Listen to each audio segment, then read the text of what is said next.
This film contains scenes of gruesome violence. Parental discretion is advised.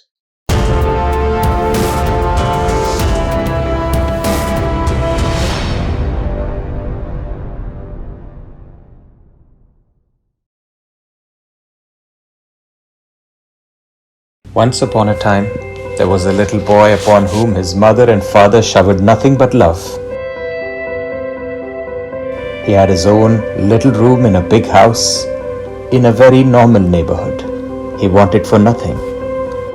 All the toys in the world were his.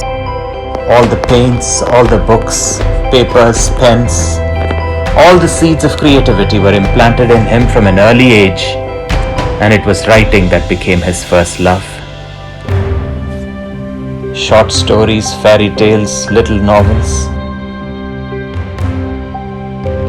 and some of them were good. Some of them were very good. His parents' experiment had worked. The first part of his parents' experiment had worked. It was the night of his 7th birthday. Happy birthday. It was the night of his 7th birthday that the nightmares first started. The room next door to his own room had always been kept bolted and padlocked for reasons the boy was never quite sure of, but never quite questioned.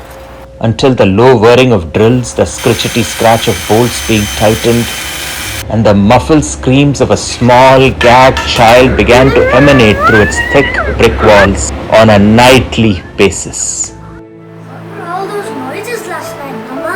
Oh, little cat, that's just your wonderful and overactive imagination playing tricks on your mind again. Oh, do all little boys and girls my age hear such sounds of abomination nightly? Oh, my darling, only the extraordinarily talented ones. Oh. And that was that. And the boy kept on writing, and his parents kept encouraging him with the utmost love. But the sounds of the whirs and screams kept going on, and the stories got darker and darker and darker.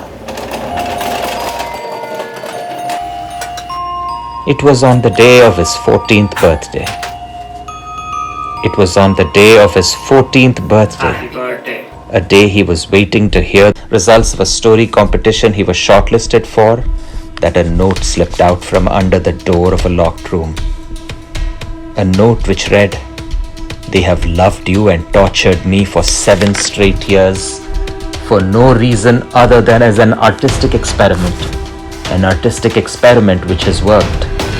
You don't write about little green pigs anymore, do you?" The note was signed, "Your brother Mikal," and the note was written in blood. He picked up a pickaxe and he broke down the door to find his parents sitting in there smiling alone. His mother doing some muffled screams of a gagged child, his father doing some drill noises. The boy confronted his parents. And then his mother showed him the other side of the blood-written note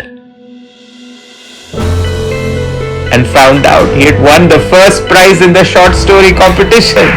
They all laughed. The second part of his parents' experiment was complete.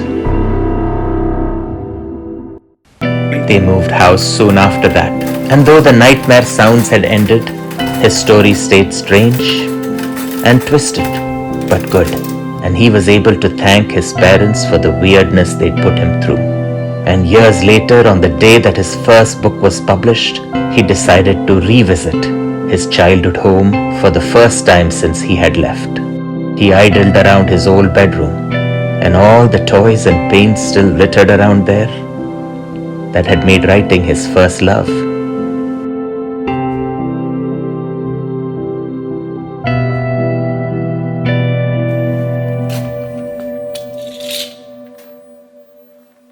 Then he went into the room beside it,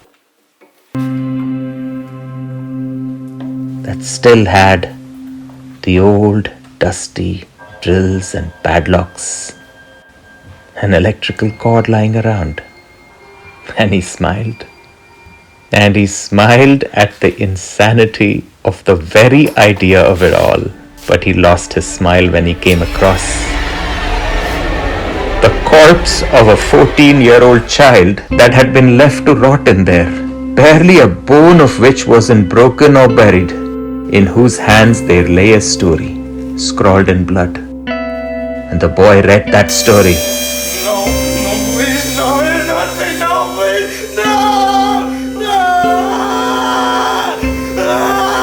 A story that could only have been written under the most sickening of circumstances.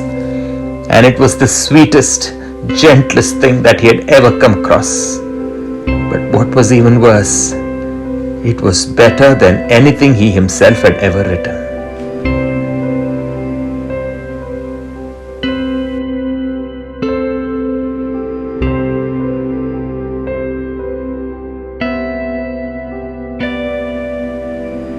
So he burnt the story. And he never mentioned a word of what he had seen to anybody. Not to his parents, not to his publishers, not to anybody. The final part of his parents' experiment was over. The story, the writer and the writer's brother ended there in fashionably downbeat mode, without touching upon the equally downbeat but somewhat more self-incriminating details of the truer story, that after he'd read the blood-written note and broken into the next-door room, it was, of course, his brother he found in there, alive as such, but brain damaged beyond repair. Look at me! Help me! That night, while his parents were sleeping, the 14-year-old birthday boy held a pillow over his father's head for a little while.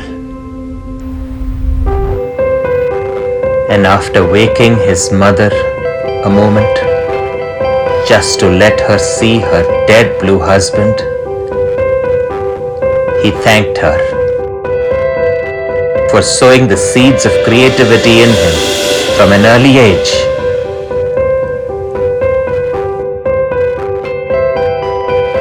And then he held a pillow over his mother's head